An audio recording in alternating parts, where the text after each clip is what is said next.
Good afternoon, and I am recording the February staff meeting.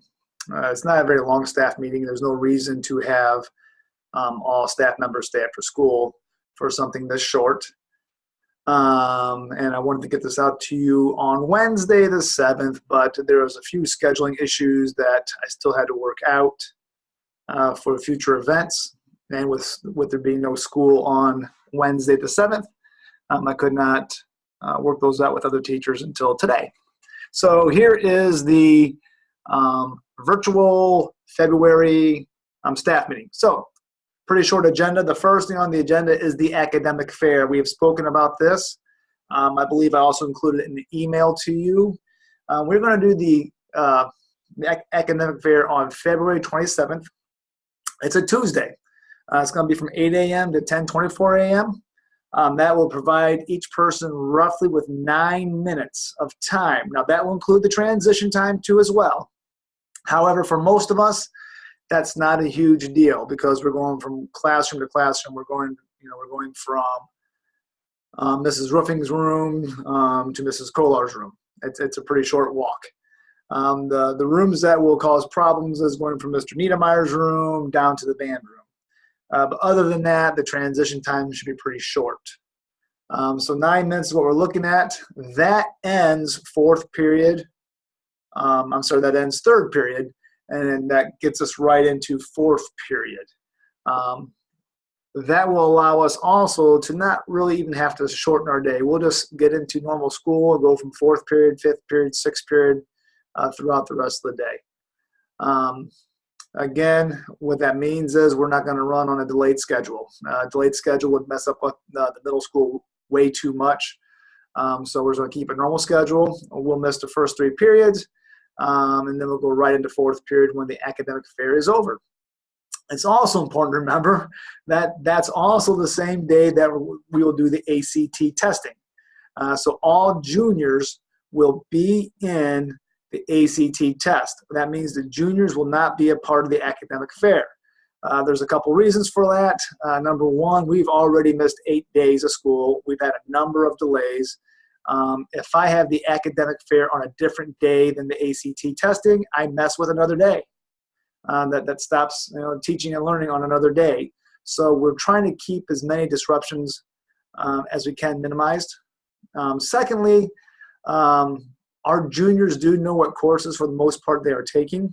They know what courses that we offer for the most part. Part of the coursework their senior year is prescriptive, things they have to take.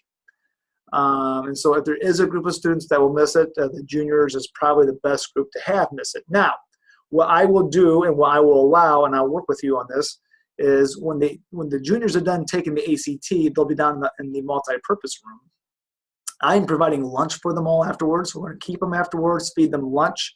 If you want to come down and present to our juniors during that time period, during lunch, you most certainly may. If you need me to cover your class, I certainly can. Whatever it is you would like us to use as a PowerPoint, we can put up on the big screen for you. If you want to talk to those juniors, I will find some time for you to do that. So just make sure you get with me or Mrs. Close, and we can make sure that can happen for you, okay? Number 2 on the agenda is cell phones. So I'm sure it's going around, and I've heard that many of us know that there was a potential that a student recorded the conversation that they may have had with me in my office. I don't know if that's true, but it's out there, and it's safe to say that some people are concerned about that, and that's an understandable concern. So what I want to do is just kind of go back to what the handbook says. We rewrote the handbook this year to say this: cell phones may be used in class only with the permission of the teacher for educational purposes. That is it. Cell phones will be taken from students if they are misused. If a student has a cell phone and you don't want the cell phone out, they need to put it away. It's that simple. The first time that they refuse to do so, confiscate the phone, take it from them, and you can return it to them at the end of the day. If it happens a second time for that same student, take the cell phone, give it to me, and then I will have a conversation with that young person, and then they'll get that cell phone again at the end of the day. If it happens a third time, take the cell phone, it comes to me.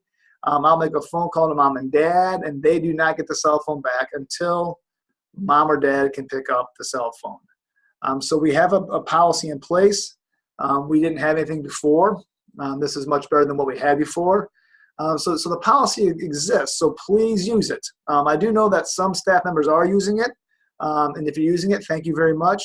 And I know for some staff members that we're not using it, and it could be because kids are not using cell phones in your class. It could be because maybe you don't notice it. However, I think for us to be successful, we need to be consistent with it. So if you notice students using cell phones in your class, please remind them not to have them.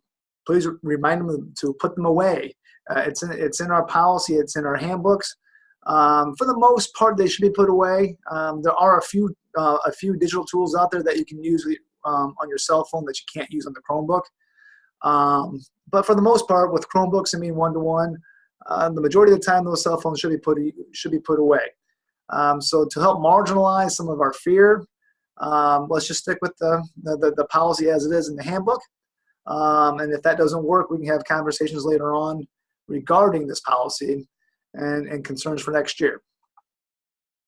Number 3 on the items is failing students. If you have students who are failing the second semester, and there's a chance they're going to fail the second semester or even the whole year, please make sure that you contact those parents. Make sure that you communicate with those parents. I do not want parents coming to us in the fourth quarter saying, but why am I hearing now that my son or daughter is going to fail?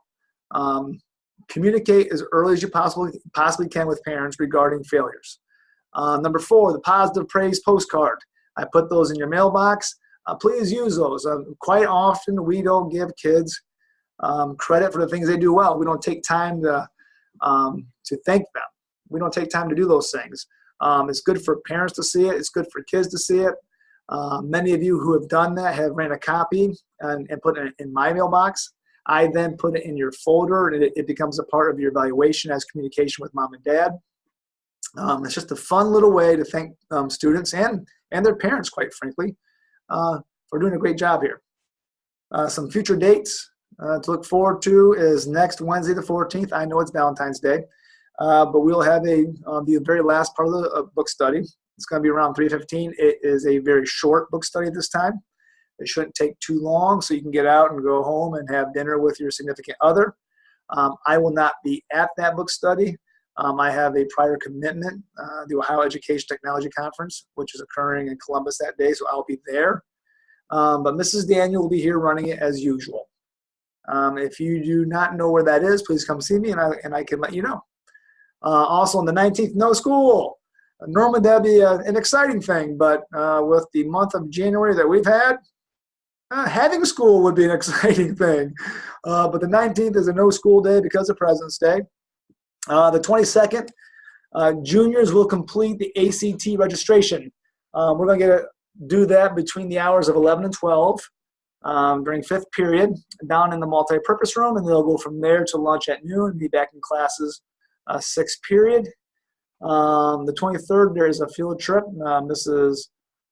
Roofing is taking a group of students to Ohio Northern University for a fantastic field trip. And then March 1st and 6th are parent-teacher conferences. And March 2nd, teacher in-service, no school. And March 16th, teacher in-service, no school. So there it is. We wrapped it up in less than 10 minutes. If you have any questions, stop by or shoot me an email. Thanks so much. Take care. Have a good day.